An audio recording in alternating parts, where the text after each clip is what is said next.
নমস্কার বন্ধুরা, আমার চ্যানেলে তোমাদের সবাইকে স্বাগত জানাচ্ছি। আশা করি সবাই তোমরা ভালো আছো। আজকে কৃষ্ণ জন্মাষ্টমী, সবাইকে শুভেচ্ছা জানাচ্ছি।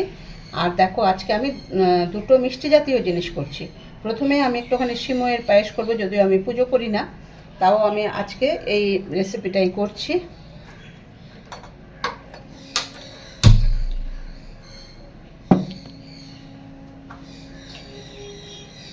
সিমইটাকে ভাজার জন্য ঘি দিয়ে নিলাম।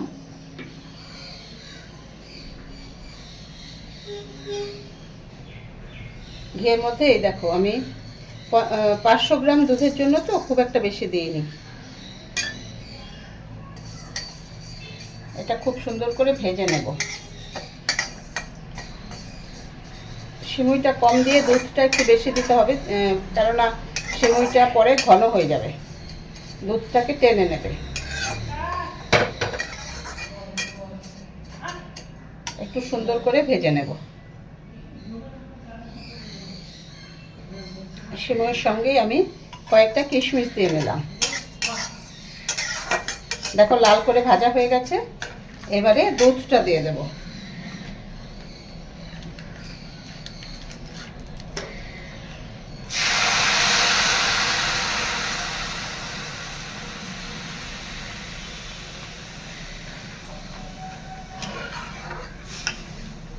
এবার খুব ভালো করে সিমইটাকে সেদ্ধ করে নেব। আমি এটা বাতাসা দিয়ে করব।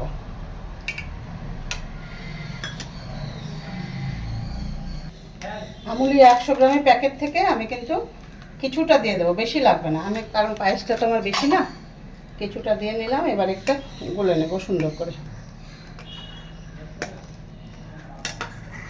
এটার মধ্যে পাউডার দুধ, গুঁড়ো দুধ মিশালে কিন্তু খুব ভালো হয় খেতে।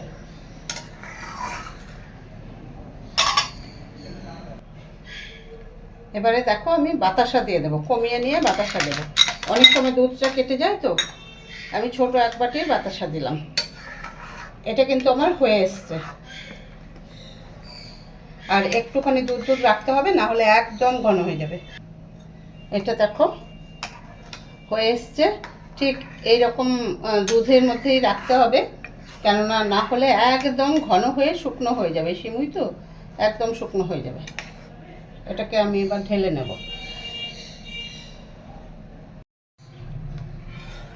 দুধ বসালাম 1 লিটার দুধ। এখানে দুটো আমুলের দুধের প্যাকেট।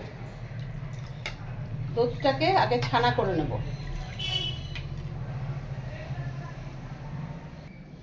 দুধটা ফুটে উঠেছে।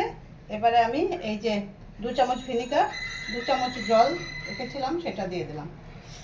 পাশের গাছে কি সুন্দর নিম গাছে নাকি গাছে একটা এদিকে আছে,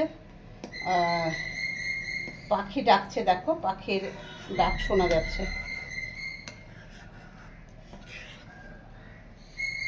দেখো হয়ে এসছে আমার ছানাটা। এবারে আমি এটাকে ছেঁকে জল দিয়ে ধুয়ে নেব। দেখো, এখানে 1 কিলো দুধে 200 গ্রামের মতো ছানা হয়েছে। একটু ঠান্ডা করে নিয়ে এটা এই হাতের তালু দিয়ে খুব সুন্দর করে একদম নরম করে মেখে আনবো।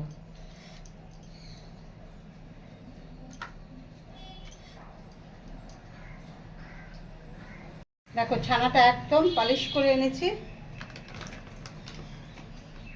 এর মধ্যে বেশি দেব না,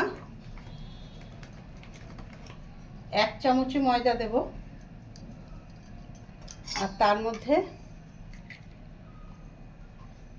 1 চামচ ঘি দেব। দিয়ে এটাকে খুব ভালো করে মেখে নেব। এটাকে মাখতে মাখতে আমি এখানে চিনির শিরাটা করে নেব। দেখো, 1 বাটি চিনি দিয়ে দিলাম। এখানে 200 গ্রামের মতো চিনি আছে। তার মধ্যে 2 বাটি জল দিয়ে দেব। একদম বাটি মেপে মেপে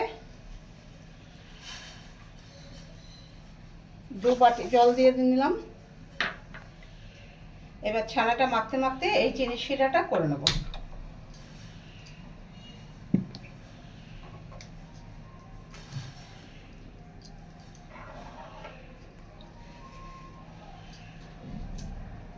ছানাটা দেখো একদম সুন্দর করে, এটা কিন্তু আগেই পালিশ করে নিয়েছি।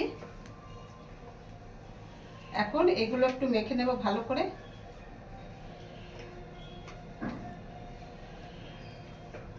একদম নরম করে, সুন্দর করে।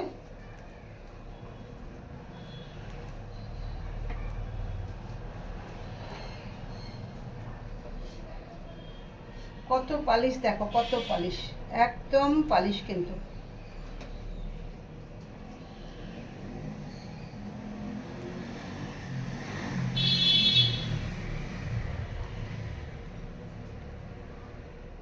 চিনির শিরাতে 3টে এলাচ দিয়ে দিলাম। শিরাটা কিন্তু একদম ঘন হবে না,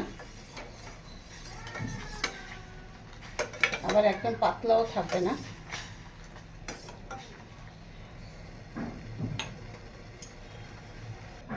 শিরাটা প্রায় প্রায় হয়ে গেছে। আমি দেখো ছানার জিলিপিগুলো বানিয়ে নিচ্ছি। দেখো কীভাবে বানাচ্ছি। এইভাবে দিয়ে এইভাবে এনে এটাকে এখানে করে দিচ্ছি। এরকমভাবে ছানার জিলিপিগুলো বানিয়ে নিচ্ছি।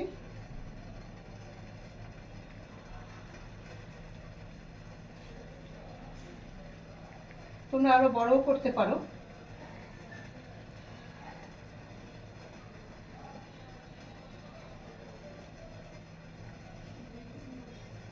আমি একটু ছোট ছোটই করছি।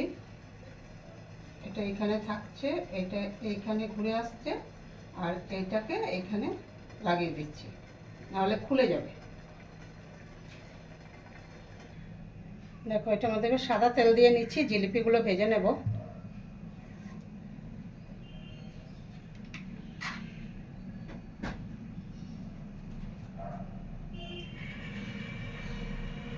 আর এই যে চিনি শিরাটা করলাম,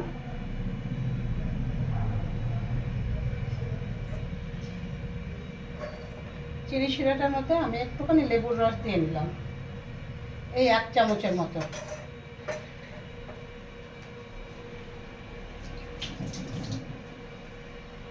আমার এখানে 200 গ্রাম ছানা থেকে 11টা ছানার জিলিপি আমি ছোট ছোট করে করেছি। এই যে 11টা ছানার জিলিপি হয়েছে। তোমরা কিন্তু আরও বড়ও করতে পারো, কিন্তু এটা চিনি শিরাতে পড়লে কিন্তু ফুলে যাবে, বড় হয়ে যাবে। তেলটা খুব ভালো করে গরম করে নিয়ে আমি গ্যাসটা কমিয়ে দিলাম। এবারে আমি ছেড়ে দেবো একটা একটা করে।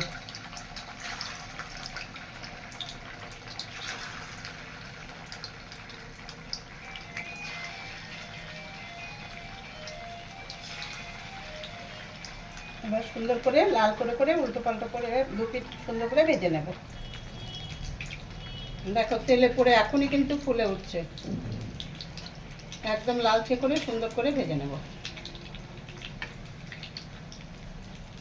একটু কমিয়ে কমিয়ে আঁচটা।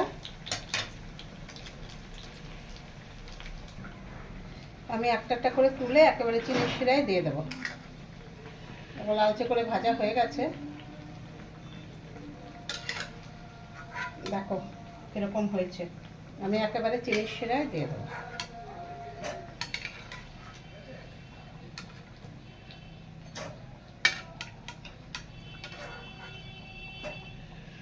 পরেরগুলো আবার এটা একটু ফুটিয়ে নিচ্ছি জিলিপিগুলোকে চিনির শিরার মধ্যে, তারপর রেখে দেবো 1 ঘন্টা। তারপর এটা সার্ভ করব। দেখো আমার সিমুয়ের পায়েস, আর এখানে হচ্ছে ছানার জিলিপি রেডি। আজকে মালপোয়া করলে ভালো হতো, কিন্তু মনে হলো আজকে এই দুটোই করি। বললাম যদিও আমি পুজো করি না। ভিডিওটা ভালো লেগে থাকলে লাইক, কমেন্টস আর শেয়ার করে দিও, আমার পাশে থেকো। চলো টাটা, ভালো থেকো সবাই।